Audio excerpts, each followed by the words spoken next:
He's not those guys, which he's not. I mean, he's not Miles Murphy. Yeah, and he's not Miles Murphy either. He's the best. Or Max Murphy, Miles' brother. Max is awesome. Neither of those two. Yeah, but Max is awesome. Follow Max on Twitter. But he doesn't do the run. He's a great rusher of the passer, and that's what he is. And there's nothing wrong with that. But he's decent against the run. Like there's some guys that are like awful. Yeah, he's not awful at it, but he's not. He's not his strength. It's not a strength. It's So he's not going to get up there with them. Now, I still think he's going to get 30 to 35, which I'm okay with if you do that for like 2 years. That'd be fine, which would make it a 3-year, on top of this coming year. That's fine with me, and that's where I think the Bengals are, and I kind of think that's where his market is. Yeah, and I would like if they could come back. Sorry to cut you off, but if it's like 30, and let's just say it's 30 per for a 2-year extension, that puts it at 60, and then he's on a contract for 16, so that puts it at like 76. So that's a little over 25. It's like 25.3 per year if you average the 3 years. And that's pretty damn good for a guy that got you 17 and a half sacks. Yeah. He would feel, in my opinion, some security because you're here under contract for 3 years. We're going to have you here for 3 years. Boom, here's all this money. You're going to make $76 million over this 3 years. You should feel this security. As you're over 30, you've got your security. For the Bengals, we've got our guy. We really have nobody right now as a pass rusher that we can say is like the guy at pass rusher. You can hope besides that. You can hope Murphy gets better at it. I've been saying this for 3 years. I'm so happy we signed Osai. I think this is the year. He's just got too much talent.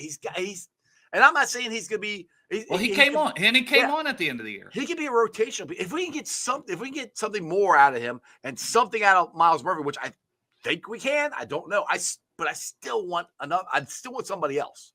That's the thing. I'll get to some of the comments here. I will say also for TREY while you're looking through those, because Andrew mentions, wouldn't the trade for TREY have already been done if teams were really interested?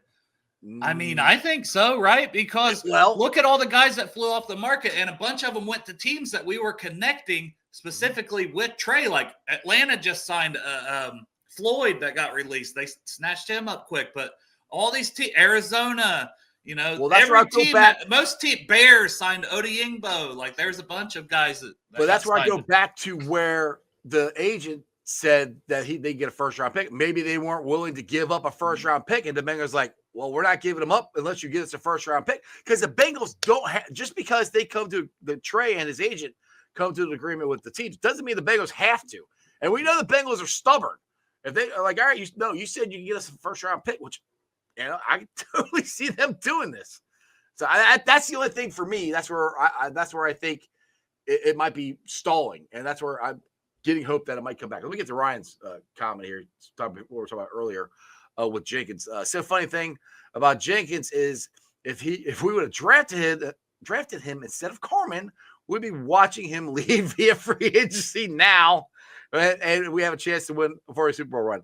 Well, hopefully that wouldn't be true. I just thought that was funny. But either way, right? Maybe if we would have added him, maybe we'd already have a Super Bowl. Yeah. But now, since we didn't get that Super Bowl, now we have a chance to rewrite a wrong, bring this guy in, and now get a Super Bowl with him. So I'm picking up what Ryan's throwing down there. That would be nice.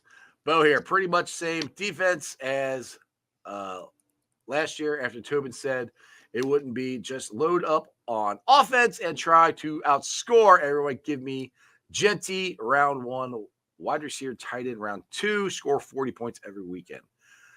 Well, we got to get guards. I mean, that's the thing. Look, if we get – that's what I keep saying, Dale. I'm going back to that. I think we need a guard more than a running back. I think of them right now. Yeah, we really – if we get 2 guards, it's going to solidify that offense. Joe's not going to get touched. Our offense will score 40 points just by that alone, because if we have interior guys who can run block. Well, and keep the pocket from collapsing on Joe. And how many times did freaking Cordell Volson step on Joe's foot and we worried, oh gosh, here. Uh-oh. I mean, so if we just get 2 guards, we're going to score 40 points because Joe's going to be better and we're going to be able to run the ball better, I think. So to me, and I'm not, even with this draft the way it is, we might draft a running back, but I'm not doing it until third or fourth round. Yeah, and honestly, it might not even be a conversation for Genty or Hampton because a lot of people seem to be high on those guys. Now, maybe Hampton's there at 17, but now that the Raiders got Geno Smith, I'm hearing a lot of people, including like Mel Kiper and all these guys, and their mock drafts now, they're like, yeah, Ashton Genty might go at six overall. And they're the team that took Brock Bowers when a lot of people wasn't he was starting to fall a little bit, and they're like, well, we have Michael Mayer, but we're not passing on this guy.